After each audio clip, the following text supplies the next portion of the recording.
ഗാസയ്ക്ക് വേണ്ടി പരസ്യമായി മോങ്ങാൻ ഹർജിയുമായി എത്തിയ CPMകാരെ എടുത്തിട്ട് അലക്കി മുംബൈ ഹൈക്കോടതി. ഗാസയ്ക്ക് വേണ്ടി കണ്ണീരൊഴുക്കാൻ പൂതി ഇളകി ഇറങ്ങിയ മഹാരാഷ്ട്രയിലെ CPMകാരെ വലിച്ച് തോട്ടിലെറിഞ്ഞിരിക്കുകയാണ് ഇപ്പോൾ മുംബൈ ഹൈക്കോടതി. കാരണമില്ലാതെ ഇസ്രായേലിനെ ചൊറിഞ്ഞ് പണി വാങ്ങിക്കൂട്ടുന്ന ഹമാസിൻ്റെ കയ്യിലിരിപ്പിൻ്റെ മേന്മ കൊണ്ട് ഇസ്രായേലിൻ്റെ കയ്യിൽ നിന്ന് പൊതിരെ തല്ല് വാങ്ങിക്കൂട്ടുന്ന ഗാസയിലെ സാധാരണക്കാരോട് ആർക്കും സങ്കടം തോന്നുന്നത് സ്വാഭാവികമാണ്.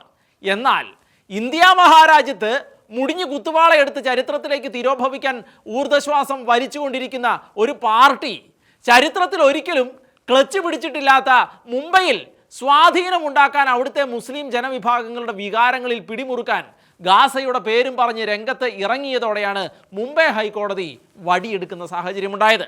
ഏതായാലും പ്രീണന തന്ത്രങ്ങളെല്ലാം പൊളിഞ്ഞ് ഇളിംഭ്യരായിരിക്കുകയാണ് ഇപ്പോൾ മുംബൈയിലെ ഈ ആളുകൾ. ഗാസയിലെ വംശഹത്യക്കെതിരെ മുംബൈയിലെ ആസാദ് മൈതാനിയിൽ പ്രതിഷേധ പ്രകടനം നടത്താനായിരുന്നു അവിടുത്തെ CPM പ്രവർത്തകർ മുംബൈ പോലീസിനോട് അനുവാദം ചോദിച്ചത്. മുംബൈ പോലീസ് പെർമിഷൻ നിഷേധിച്ചുവെങ്കിലും കോടതി അനുകൂലമായി ഇടപെടുമെന്ന് കരുതിയാണ് CPMകാർ ഹർജിയും പൊക്കിപ്പിടിച്ച് കോടതിയിലെത്തിയത്. വർഗീയ ധ്രുവീകരണത്തിന് കളമൊരുക്കിക്കൊണ്ട് മുംബൈയിൽ കിടന്ന് അഴിഞ്ഞാടാനുള്ള അനുമതി പത്രം കോടതി തളികയിൽ വെച്ച് നൽകുമെന്ന് കരുതിയ CPMകാർ ആകെ നാണം കെട്ടെന്ന് പറഞ്ഞാൽ മതിയല്ലോ. കോടതി അനുമതി കൊടുത്തില്ലെന്ന് മാത്രമല്ല, ഹർജി തള്ളുകയും മാത്രമല്ല, ആദ്യം സ്വന്തം രാജ്യത്തെ സ്നേഹിക്കണമെന്നും അത് കഴിഞ്ഞ് ഗാസയ്ക്ക് വേണ്ടി കണ്ണീരൊഴുക്കാമെന്നും പറഞ്ഞുകൊണ്ട് ഹർജിക്കാരെ രൂക്ഷമായി എടുത്തിട്ട് അലക്കി അങ്ങ് തേച്ച് വെടിപ്പാക്കുകയും ചെയ്തു കോടതി. ആയിരക്കണക്കിന് മൈലുകൾക്കപ്പുറത്തുള്ള വിഷയങ്ങളിൽ ശ്രദ്ധ കേന്ദ്രീകരിക്കുന്നതിന് പകരം സ്വന്തം രാജ്യത്തെ ബാധിക്കുന്ന വിഷയങ്ങളിൽ ശ്രദ്ധിക്കണമെന്ന കോടതി ശാസനയിലൂടെ അന്തർദേശീയ സിദ്ധാന്തങ്ങൾ വിളമ്പി സാധാരണക്കാരുടെ ദൗർബല്യങ്ങളെ ചൂഷണം ചെയ്യുന്ന CPMന്റെ കപടതന്ത്രമാണ് ഇവിടെ പൊളിഞ്ഞ് അടുങ്ങിപ്പോയത്.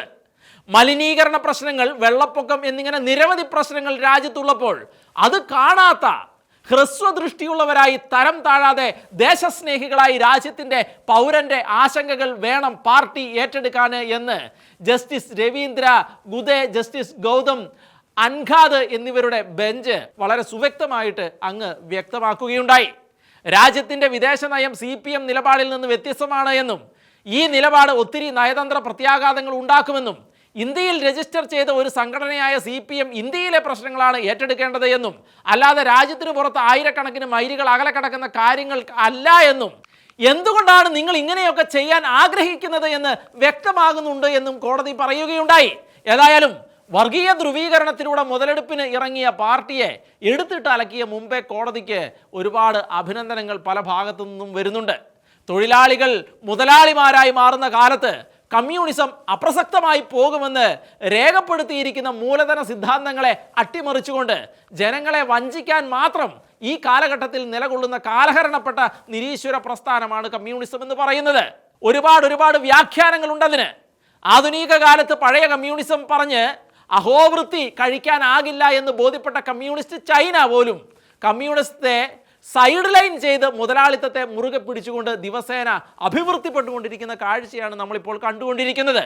ഇന്ത്യയിലാകട്ടെ ബംഗാളിലും ത്രിപുരയിലും കേരളത്തിലുമായി ഒതുങ്ങിപ്പോയ കമ്മ്യൂണിസ്റ്റ് പ്രത്യയശാസ്ത്രം ജനങ്ങളിൽ ഉളവാക്കിയ സ്വാധീനം കൊണ്ട് ഇപ്പോൾ കേരളത്തിലേക്ക് മാത്രം വല്ലാതെ അങ്ങ് ഒതുങ്ങിപ്പോവുകയും ചെയ്തിട്ടുണ്ട്.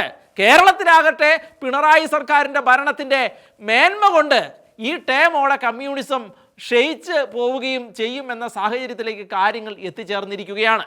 ഏതായാലും വർഗീയ മുതലെടുപ്പിനായി ഗാസ മോങ്ങൽ കലാപരിപാടിക്ക് ഇറങ്ങിയ പാർട്ടിയെ തൊലിയിരിച്ചു വിട്ട കോടതിക്ക്, മുംബൈ കോടതിക്ക് ഒരുപാട് അഭിനന്ദനങ്ങൾ.